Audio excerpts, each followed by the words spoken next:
But Yami and I have found a beautiful soul who take care of us well. അവരെ യാമി എന്ന് പറഞ്ഞ മോളാണെന്ന് തോന്നുന്നു. അപ്പം മോൾക്കും ഞാൻ പറഞ്ഞു ഇങ്ങനെയാണ്, കുറച്ച് പൈസയൊക്കെ തരണം. അങ്ങനെ ഇവരെല്ലാവരും പണ്ടും എനിക്ക് പല പരിപാടികളിലും നമ്മളിങ്ങനെ ചെയ്യുമ്പോൾ തരാറുണ്ട്. ഇത്തവണയും തന്നു. ഒപ്പം അദ്ദേഹം പറയുന്നതിനകത്ത് എനിക്ക് വളരെ റെസ്പെക്റ്റ് തോന്നിയത് ഈ ഹലോ ഗൈസ്, വെൽക്കം, വണക്കം. റോസാപ്പൂക്കളൊക്കെ കൊടുത്തോ? പ്രണയമൊക്കെ കൈമാറിയോ? Valentine's day February 14. അതോടൊപ്പം തന്നെ നമ്മുടെ ധീര രക്തസാക്ഷികളായ 40ഓളം CRPF ജവാന്മാർ വീരമൃത്യുവിനിരയായ പുൽവാമ ദുരന്തം നടന്നതും ഇതേ February 14. സോ എന്തായിരുന്നാലും ഈ ഒരു ദിവസത്തിനെ എല്ലാ അർത്ഥത്തിലും നിങ്ങൾക്ക് വളരെ പ്രിയപ്പെട്ടതായിരിക്കാം. പക്ഷെ എന്തായിരുന്നാലും എല്ലാവർക്കും 1000 വാലന്റൈൻസ് ദിന ആശംസകൾ. അതോടൊപ്പം തന്നെ പുൽവാമ വീരമൃത്യു വരിച്ചിട്ടുള്ള ആ ഒരു ജവാന്മാർക്കും മനസ്സിൽ നിന്നുള്ളൊരു പ്രണാമം. ഓക്കെ, നമുക്ക് ഇന്നത്തെ വിഷയത്തിലേക്ക് വരാം. ഇന്നത്തെ ഈ ഒരു വീഡിയോ എന്ന് പറയുന്നത് 2 കാര്യങ്ങളാണ് ഇതിനകത്ത് പറയുന്നത്. നമ്മൾ എപ്പോഴും എവിടെ കൂടെയെങ്കിലൊക്കെ തിരക്കുന്നത് നെഗറ്റിവിറ്റീസാണ്. ബട്ട് ഈ ഒരു വീഡിയോയ്ക്കകത്ത് ഭയങ്കരമായിട്ടുള്ള പോസിറ്റിവിറ്റി തന്നെയാണെന്നാണ് ഞാൻ പ്രതീക്ഷിക്കുന്നതിന്. നിങ്ങൾക്കത് എങ്ങനെയാണ് ഇത് ചെയ്യുന്ന അറിയത്തില്ല. ദിയാ കൃഷ്ണ ആൻഡ് ഫാമിലിയുമായിട്ട് ബന്ധപ്പെട്ടുള്ളൊരു വീഡിയോ ഒരു കാര്യം. പിന്നെ അതോടൊപ്പം തന്നെ മറ്റൊരു ഒരു കുട്ടിയെ കുറച്ച് നാളിന് മുമ്പ് അതിൻ്റെ വീഡിയോസൊക്കെ ഞാൻ ചെയ്തിട്ടുണ്ടായിരുന്നു. വളരെ നിസ്സഹായമായി ഒരു സിംഗിൾ പാരൻ്റായ ഒരു പെൺകുട്ടി സമൂഹത്തിൻ്റെ മുമ്പിലേക്ക് വന്ന് പല കാര്യങ്ങളിങ്ങനെ പറയുന്നു. അതിൻ്റെ ജീവിതത്തിലുണ്ടാകുന്ന വിഷമങ്ങളും വേദനകളും ഒക്കെ പറയുന്നു. ഓക്കെ, അപ്പോൾ ആ ഒരു കുട്ടിയുടെ അടുത്തൊരു 2ാം ജീവിതം സ്റ്റാർട്ട് ചെയ്യുന്നത്, അതൊക്കെയാണ് ഇന്നത്തെ വിഷയം. അപ്പോൾ ആദ്യം നമുക്ക് അതിൽ നിന്ന് തുടങ്ങാം. ഇവിടെ കാണിച്ചിരിക്കുന്നത് പാർവതി വിജയ്, മൃദുല വിജയ്, സീരിയൽ ആക്ട്രസ് മൃദുല വിജയുടെ സഹോദരിയായിട്ടുള്ള പാർവതി വിജയുടെ അവരൊരു അടുത്തൊരു മാരേജിലേക്ക് പ്രവേശിക്കുന്നു എന്നുള്ളതാണ്. ഓക്കെ, വളരെ വളരെ സന്തോഷകരമായ കാര്യം. ഇൻബോക്സിൻ്റെ അകത്ത് ഞാൻ വ്യക്തിപരമായി മെസ്സേജ് അയച്ചിട്ടുണ്ട്, ഒരു കൺഗ്രാറ്റ്സ് പറഞ്ഞുകൊണ്ട്. അത് പാർവതിക്കൊരു കുഞ്ഞുണ്ട്. അപ്പം അവരെ രണ്ടുപേരെയും മനസ്സിലാക്കുന്ന ഒരു വ്യക്തി അവരുടെ ജീവിതത്തിലേക്ക് വന്നു എന്ന് പറഞ്ഞിട്ട് അവർ ആ ഒരു പോസ്റ്റ് ഇട്ടേക്കുന്നത് ഏതാണ്ട് 11 മണിക്കൂറിന് മുമ്പ് ന്യൂ ലൈഫ് എന്ന് പറഞ്ഞിട്ടാണ് ഹാഷ്ടാഗ് കൊടുത്തത്. എൻഗേജ്ഡ്, ഓക്കെ, അവരൊരു എൻഗേജ്ഡ് ആയിട്ടുണ്ട് എന്ന് പറഞ്ഞിട്ട് വളരെ സന്തോഷകരമായ കാര്യം. പലപ്പോഴും ജീവിതത്തിൽ നിന്ന് ഒന്നിൽ നിന്ന് മറ്റൊന്നിലേക്ക് നമ്മൾ ഒരെണ്ണം എൻഡായി കഴിഞ്ഞാൽ അത് എന്തും ആയിക്കൊണ്ട് പോട്ടെ, അത് എൻഡായി ഒരു ജീവിതം ഒരാളിൽ നിന്നും മറ്റൊരാൾ നമ്മുടെ നിന്ന് പോയിക്കഴിഞ്ഞാൽ നമ്മുടെ ജീവിതം എൻഡാവുന്നില്ല. നമ്മളതിന് പുതിയൊരു ബിഗിനിങ്, നമുക്ക് വീണ്ടും റീസ്റ്റാർട്ട് ചെയ്യണം ലൈഫ്. അതിനാണ് നമ്മൾ ജീവിക്കേണ്ടത്. സോ വി ആർ എൻഗേജ്ഡ് എന്ന് പറഞ്ഞിട്ടുണ്ട് ആ post. Our second life has begun with the blessings of our family. As a single parent, it's very difficult to marry someone. സത്യം പറഞ്ഞാൽ ഞാനിത് ഇതിനകത്ത് പാർവതി വിജയ് എന്നുള്ളൊരു വ്യക്തിയല്ല, ഇവിടെ മൊത്തത്തിൽ ഒരു സമൂഹത്തിനെ മൊത്തത്തിലെടുത്തിട്ടാണ് സംസാരിക്കുന്നത്. എൻ്റെ വീഡിയോക്കകത്ത് പരമാവധി ശ്രമിക്കുന്നത് തന്നെയാണ്. ഒരു ജനറലായിട്ട് കുറേ ആൾക്കാർ ഇത് അനുഭവിക്കുന്നുണ്ട്. അപ്പം ഒരു സിംഗിൾ പാരൻ്റ് ആയിട്ടിരിക്കുന്ന ഒരു വ്യക്തിക്ക് മറ്റൊരു മാരേജ് എന്ന് പറയുന്ന ഒരു കാര്യം സമൂഹത്തിനെ സംബന്ധിച്ച് സമൂഹത്തിൻ്റെ ചില ചിന്തകൾക്കനുസരിച്ചിട്ട് അതിൽ പലതും തെറ്റെന്നുള്ള രീതിയിലേക്കാണ്. ബട്ട് ഇവിടെ പാർവതിയുടെ ഫാമിലി മൊത്തത്തിൽ കൂടെ നിൽക്കുന്നു. അതുപോലെ തന്നെ അവർ പറയുന്നൊരു പ്രധാനപ്പെട്ട ഒരു വാക്ക് വളരെ റെലവൻ്റ് ആണ്. It's very difficult to marry someone.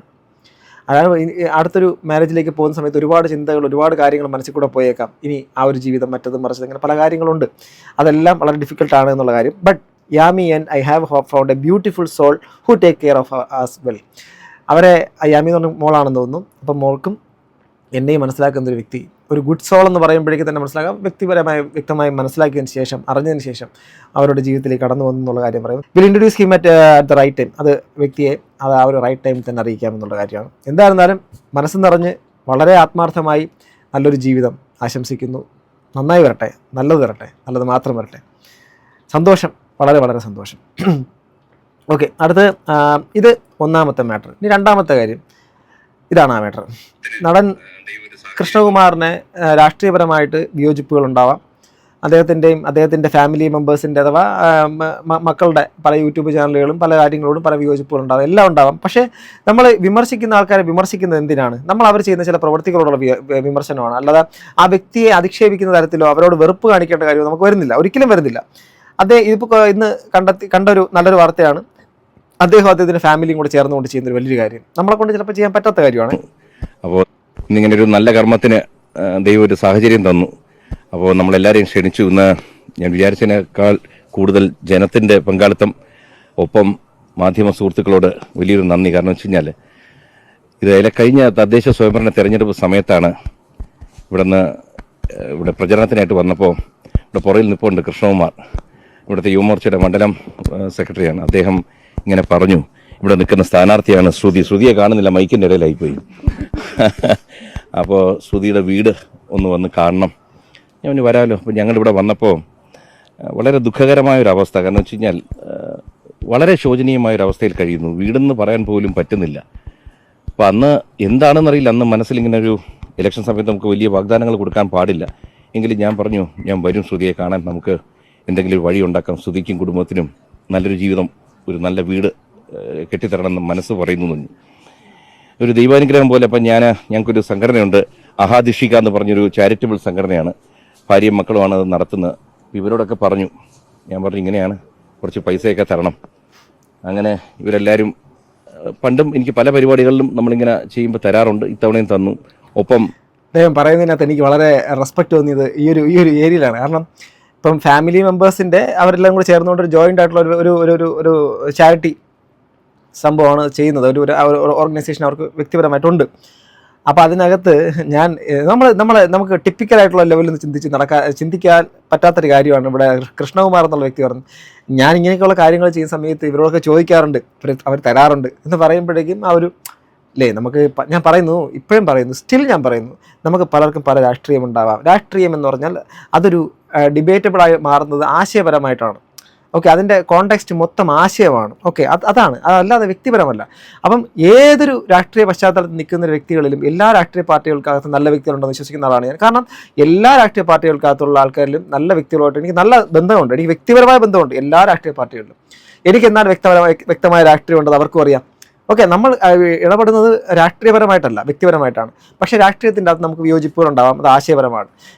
ഈ ഒരു കാര്യത്തിൻ്റെ അകത്ത് അവരുടെ കയ്യിൽ നിന്നും അവരുടെ കുടുംബത്തിൻ്റെ അകത്തു നിന്നുള്ള കാശിൽ നിന്ന് ഒരാൾക്കൊരു വീട് കെട്ടി കൊടുക്കുക എന്നൊരു കാര്യം വലിയ സ്തുത്യർഹമായിട്ടുള്ള വലിയൊരു കാര്യമാണ്. എൻ്റെ സുഹൃത്തുക്കളെല്ലാം KHN എന്ന് പറഞ്ഞ അമേരിക്കയിലെ സംഘടനയുണ്ട്, Kerala Hindus of North America എന്ന് പറഞ്ഞു. അപ്പോൾ KHN പറഞ്ഞു ഞങ്ങളും സഹകരിക്കാമെന്ന് പറഞ്ഞു. അപ്പോൾ അങ്ങനെ ആ ഒരു സഹകരണത്തോടു കൂടി നമ്മുടെ പ്രിയ സഹോദരി ശ്രുതിക്കും കുടുംബത്തിനും നല്ലൊരു വീട് വയ്ക്കാൻ, അതിൻ്റെ തറക്കല്ലിടാനായിട്ട് ഇന്നൊരു സാഹചര്യം ഒരുങ്ങി. ഇതിന് എല്ലാവിധ സഹകരണം തന്ന എൻ്റെ പത്രമാധ്യമ സോഷ്യൽ മീഡിയ സുഹൃത്തുക്കളോട് നന്ദി ഒരിക്കൽ കൂടി അറിയിക്കുന്നു. നന്ദി. നല്ലത് പറയാനോടെ ആര് ചെയ്താണ് ശരിയെന്ന്. അവിടെ രാഷ്ട്രീയം നോക്കരുത്. മെയ് മാസം 30 തീർത്തു തരാമെന്നാണ് കോൺട്രാക്ടർ ഇവിടെ പറഞ്ഞിരിക്കുന്നത്. അതെ, മെയ് 30 തീർക്കുന്നതാണ് എൻ്റെ വിശ്വാസം. എന്താ പറയുന്നു? അതുകൊണ്ട് ശ്രുതിയെ വേറൊരു വീട്ടിലോട്ട് ഇപ്പോൾ നമ്മൾ മാറ്റി താമസിപ്പിച്ചിരിക്കുകയാണ്, എൻ്റെ വീട് പണി തീരുന്നത് വരെ.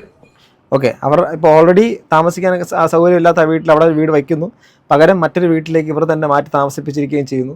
അതൊക്കെ വലിയ കാര്യമാണ്. അതൊന്നും ഇല്ലാത്തവർക്ക് അത് മനസ്സിലാക്കാൻ പറ്റില്ല.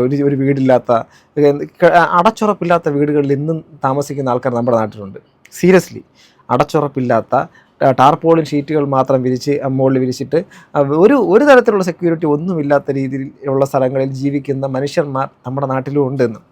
അപ്പോൾ അങ്ങനെയുള്ള ഓരോ വ്യക്തികൾക്കും എവിടെ കൂടെയെങ്കിലൊക്കെ ഓരോ വീടുകളോ മറ്റുള്ള കാര്യങ്ങളോ ഒക്കെ കിട്ടുന്നതെങ്കിൽ വളരെ വലിയൊരു കാര്യമാണ്. എനിക്ക് എൻ്റെ സ്വപ്നത്തിൽ ജീവിതത്തിലെ ഏറ്റവും വലിയൊരു കാര്യമാണെന്ന് നടന്നിരുന്നത്. ഞാൻ വിചാരിച്ചില്ല എന്നെ കൊണ്ട് ഇങ്ങനെയൊക്കെ പറ്റുമെന്ന് എനിക്ക് അറിഞ്ഞുകൂടായിരുന്നു. പഞ്ചായത്തിൽ നിന്ന് കിട്ടുന്ന പൈസ കൊണ്ട് നമുക്ക് ചെയ്യാൻ പറ്റുമെന്ന് ഞാൻ ഒരിക്കലും വിചാരിച്ചിരുന്നില്ല. അതിൽ നിന്നും കാണാൻ പറ്റുന്നതിനപ്പുറം എനിക്കും എൻ്റെ കുടുംബത്തിനും വളരെ വളരെ എനിക്ക് പറയാൻ വയ്യാത്ത രീതിയിലുള്ള സംഭവം നടന്നു.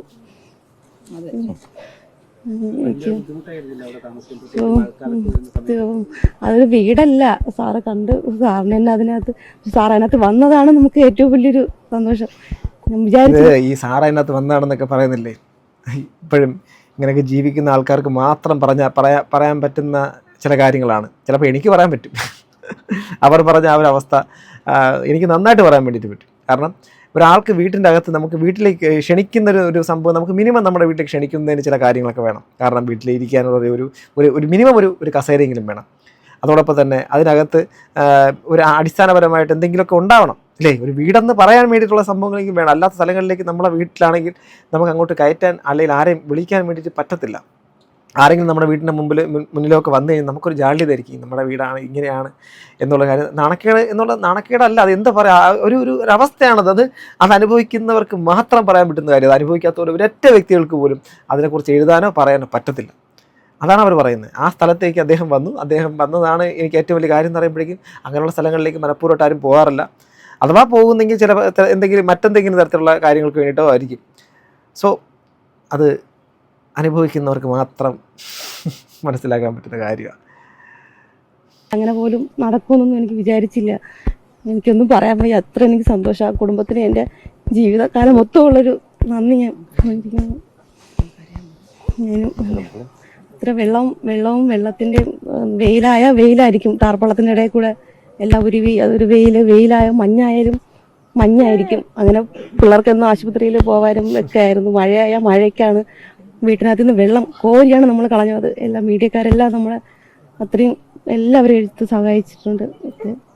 കുടുംബത്തിനോട് എൻ്റെ കുടുംബത്തിൻ്റെ വളരെ വളരെ നന്ദി ഞാൻ അറിയിച്ചുള്ളൂ. ഭയങ്കര കടപ്പാടാണ് സാറിനും വലിയ കാര്യോടെ കൃഷ്ണകുമാരൻ ഫാമിലി ചെയ്തിരിക്കുന്നത്. എന്ത് പ്രഹസനമാണ് സജി എന്നോ, എന്തുവാണ് ഇത്? എന്നാൽ നീ പോയി വീട് വെച്ചുകൂട്, ഡോണ്ട് ക്രൈ ബേബി, സ്വയം ചിന്തിക്കും നീയൊക്കെ എന്തിനാ, എന്നാൽ താൻ പോയി വീട് വെച്ചു. അല്ല, ഇതിൻ്റെ താഴെ എന്തിനാണ് എന്ത് പ്രഹസനമാണ് സജി എന്നൊക്കെ പറയുന്നത്? നിങ്ങൾക്ക് അങ്ങനെ തോന്നിയോ?